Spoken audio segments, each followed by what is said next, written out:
According to legend, a huntsman once tracked a lion that was terrorizing his village all the way to its den. Though armed with only a spear, the man managed to kill both the lion and its mate, but spared the cubs. This mercy so pleased the old gods that they sent a shaft of sunlight deep into the cave, gleaming off golden walls. The hunter became a miner and built a ring fort to guard his new wealth. Nobody ever asks what happened to the cubs. Maybe the gods forgot about them and they starved. Maybe there never were any cubs or lions or hunter. Doesn't matter. Someone found enough gold in that cave to buy whatever truth he wanted, along with a castle that he'd name after his new family. Casterly Rock. Thanks to that gold, Casterly Rock soon became the largest, wealthiest, and best defended castle in Westeros. An army that struggled up the main approach would still have to climb thick, high, and well-defended walls. Should they choose instead to lay siege, the sea helpfully carved a massive cave beneath the castle, which over time became a private port complete with docks, wharves, and shipyards. And so, to this day, even with all the gold in Westeros to tempt invaders, Casterly Rock has never fallen. At least, not in battle. The castle is sadly all that remains of its namesake family, the Casterlys. According to another legend, my ancestor, Lan the Clever, swindled the castle from them. The most common story is that he found a hidden cleft in the rock and snuck into the castle.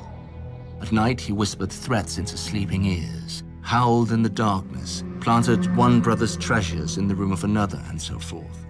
By the end of his games, the Casterlys believed a demon was haunting their home and fled.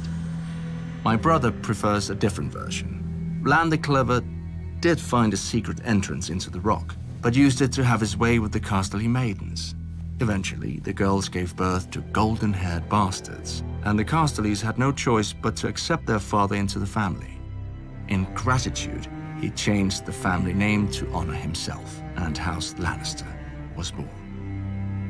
The Casterlys used the gold of the rock to become lords. The Lannisters became kings. For thousands of years, the Kingdom of the Rock ruled the Westerlands.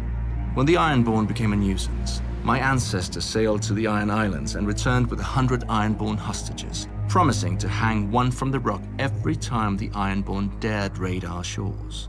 The Ironborn stayed away, well, after 20 or so.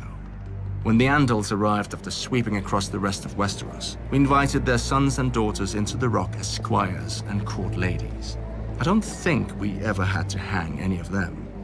Finally, Aegon the Conqueror defeated us on the Field of Fire, and my ancestor knelt. Still, little changed but titles and taxes. For when Visenya Targaryen saw the rock, she gave thanks that my ancestor had met Aegon on the field. Even Dragonflame would have washed over the castle like the waves and left just as much a mark. But now the mines are dry, and Casterly Rock is just that, a rock. Our gold has passed into legend, just like the merciful huntsman and Lan the Clever.